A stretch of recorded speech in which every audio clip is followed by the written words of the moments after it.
മുട്ടുന്നു ആരെങ്കിലും എന്റെ ശബ്ദം കേട്ട് വാതിൽ തുറന്നാൽ ഞാൻ അവനോടും കൂടെ അത്താഴം കഴിക്കും. അധ്വാനിക്കുന്നവരും ഭാരം ചുമക്കുന്നവരെ നിങ്ങൾ എന്റെ അടുക്കൽ വരുവ്, ഞാൻ നിങ്ങളെ ആശ്വസിപ്പിക്കാവുന്ന ഒരേ ഒരു ദൈവം.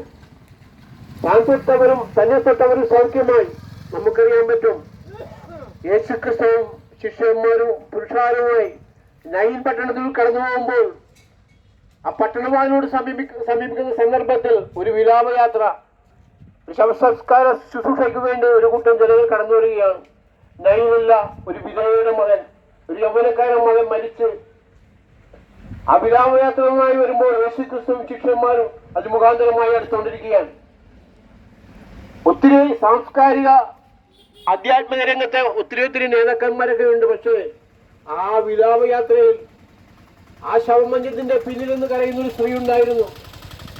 ആ കുഞ്ഞ് മരിക്കപ്പെട്ടു തുടങ്ങിയ കരച്ചിലാണ്. അവരുടെ കണ്ണീർ ആർക്കും അടക്കാൻ സാധിച്ചില്ല. യേശു ക്രിസ്തു ആ സ്ത്രീയുടെ കരച്ചിൽ കണ്ടു. അവളുടെ അടുത്ത് സ്ത്രീയെ കരയേണ്ടെന്ന് പറഞ്ഞ് ആ ശവമഞ്ചത്തൊട്ട് ആ യൗവനക്കാരൻ ജീവനുള്ളവായി തിരിച്ചു വന്നു.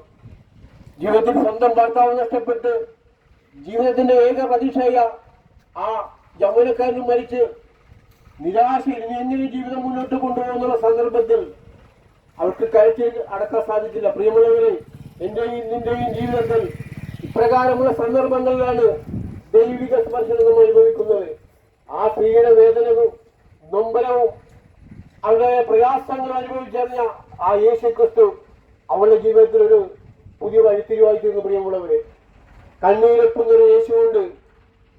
ആരെല്ലാം നിന്നെ തള്ളിക്കളഞ്ഞാലും, സമൂഹം നിന്നെ ഒറ്റപ്പെടുത്തിയാലും, സഭ നിന്നെ തള്ളിക്കളഞ്ഞാലും നിന്നെ ചേർത്ത് പിടിക്കുന്നൊരു ദൈവമുണ്ട്. അതാണ് യേശു ക്രിസ്തു. താൻ തൊട്ടവരും തന്നെ തൊട്ടവരും സൗഖ്യമായി. 12 സംവത്സരക്കാലം രക്തസ്രവക്കാരിയായ ഒരു സ്ത്രീയെ പറ്റി വിശുദ്ധ വേദപുസ്തകത്തിൽ പറയുന്നുണ്ട്.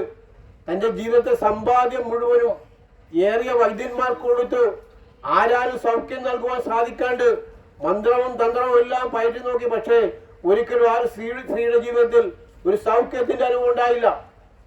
സൗന്ദര്യം നഷ്ടപ്പെട്ട്, സമ്പത്ത് നഷ്ടപ്പെട്ട്, പ്രതീക്ഷ നഷ്ടപ്പെട്ട് ജീവിതത്തിൽ വെറും ഒരു സീറോ ആയി മാത്രം മരണത്തിന് മുന്നിൽ കണ്ടു നീങ്ങുന്ന ആ സ്ത്രീ, അവൾക്കൊരു കാര്യം മനസ്സിലായി.